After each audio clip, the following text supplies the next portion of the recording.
안녕하세요. 오늘은 체인지 그라운드에 콘텐츠를 걸러야 할 이유 6가지에 대해서 말씀드리겠습니다. 지금 보시는 동영상은 요약본입니다. 더 자세한 동영상은 설명에 있는 링크를 참조하시기 바랍니다. 체인지 그라운드는 13개 페이스북 페이지를 운영하는데 184만 팔로워를 가졌고 이들은 콘텐츠 유통의 전위부대 역할을 합니다. 그 뒤엔 콘텐츠 생산 채널이 있죠. 어림잡아 23개의 졸꾸러기들이 가진 수천 개의 블로그들을 더해서 굉장히 많은 생산 채널들이 있습니다. 우리는 이들의 컨텐츠에 대해서 6가지의 의문을 가지게 되었습니다. 돌려막기, 과거 재탕, 광고 비율, 컨텐츠 도용, 졸꾸러기, 그리고 자기개발이었죠. 그래서 체인지 그라운드가 운영하는 13개 중 10개의 주요 페이지의 내용을 2020년 2월 4일부터 10일까지 일주일간 콘텐츠 전체를 조사해 보기로 했습니다. 일주일간 총 477개의 콘텐츠가 게시되었고요. 인생공부가 81개, 하루 5분 기획은 23개였죠. 인생공부는 하루 12개가량의 콘텐츠, 하루 5분 기획이라 해도 3개 이상 올라갑니다. 전체로 따져도 하루 68개의 콘텐츠를 7일 내내 꾸준하게 올려야 하는 거죠. 그런데 실제 콘텐츠의 수는 191개였습니다. 나머지는 모두 중복 콘텐츠였죠. 191개의 콘텐츠로 477회 게시하는 거였습니다. 첫 번째 콘텐츠 돌려막기 이슈입니다. 콘텐츠당 평균 2.5의 돌려막기가 벌어지고 있었습니다. 지금 보시는 이 콘텐츠가 돌려막기에 동원되었죠. 놀랍게도 이 글은 8번 서로 다른 페이지에 게시되었습니다. 이 글을 포함해 8번 이상 게시된 콘텐츠가 8개입니다. 총 64회 게시가 된 거죠. 재미있는 건 이 8개 글이 모두 졸꾸 블로그가 출처라는 겁니다. 5회 이상 돌려막은 상위 35개 콘텐츠로 220회가 포스팅되었습니다. 46% 수준이죠. 300개 가까운 글이 필요 없이 또 올라간 겁니다. 거의 공회에 가까운 수준이라고 말할 수가 있죠. 인생공부와 친구의 책장은 49개의 콘텐츠가 겹칩니다. 친구의 책장 63개의 글 중 78%죠. 다른 채널끼리 싱크로율을 계산해봐도 대개 70%가 넘습니다. 지금까지 콘텐츠 돌려막이었고요. 두 번째는 콘텐츠 재탕입니다. 191개 콘텐츠 중 78개인 41%가 재탕, 3탕을 거친 콘텐츠였습니다. 그런데 이 글은 2020년 2월 7일 게시가 되었고 5번 돌려막기가 되었는데 원래는 체인지 그라운드의 홈페이지 1월 22일 날 게시된 글이었습니다. 그런데 이 글은 이미 2019년 졸구 블로그에 게시된 글이었고 더 멀리는 2018년 독서연구소 유튜브의 동영상을 바탕으로 다시 쓴 글입니다.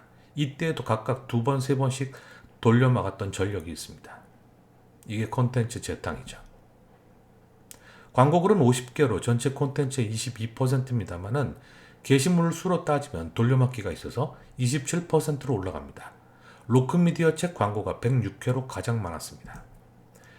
이 콘텐츠는 독서연구소에 2월 6일 게시되었습니다. 로크미디어에서 나온 책의 광고죠.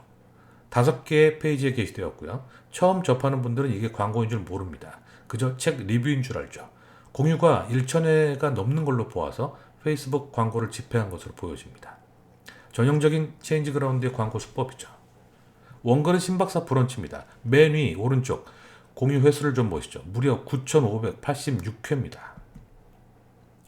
광고 표시가 없습니다. 그 대신 초긍정적인 내용들이 빼곡하게 내용을 채우죠. 로크미디어 광고는 이렇듯이 대부분 교묘하게 소비자들을 기만합니다. 지금 보시는 건 재탕된 타사 광고입니다. 거인의 소재가 체인지 그라운드에 인수되기 전에 수주했던 광고로 보입니다. 이 역시 광고 표시가 없고 카드 형태죠. 체인지 그라운드의 방식을 그대로 답습하고 있습니다. 네 번째로 콘텐츠 도용에 대한 문제입니다. 시사 뉴스 비율은 35%로 작년에 비해서 기형적으로 늘어났습니다. 8번 돌려막기한 게시물 8개 중 7개가 여기 속해 있고 대부분 단순 흥미, 가십성 내용입니다. 42개 콘텐츠 중 무단 도용을 구분해 봤더니 20개나 됐습니다. 남의 것을 무단 도용한 콘텐츠임에도 이미 5번 돌려막기에 쓰였습니다. 제목부터 읽어보시죠. 내부 사진까지 허락을 받지 않고 퍼온 걸로 보입니다. 2월 8일 하루 5분 자기개발을 비롯해서 8개 페이지에 돌려막은 콘텐츠입니다. 2월 7일 졸구 블로그에 쓴 글이었습니다만은 알고 보니 뉴스픽에서 2019년 11월 다뤘던 기사였죠. 사진까지 똑같이 가져왔습니다. 이 글 역시 8번 돌려막기한 콘텐츠로 졸구 블로그에 쓴 글이었고요. 출처는 무려 인사이트였습니다.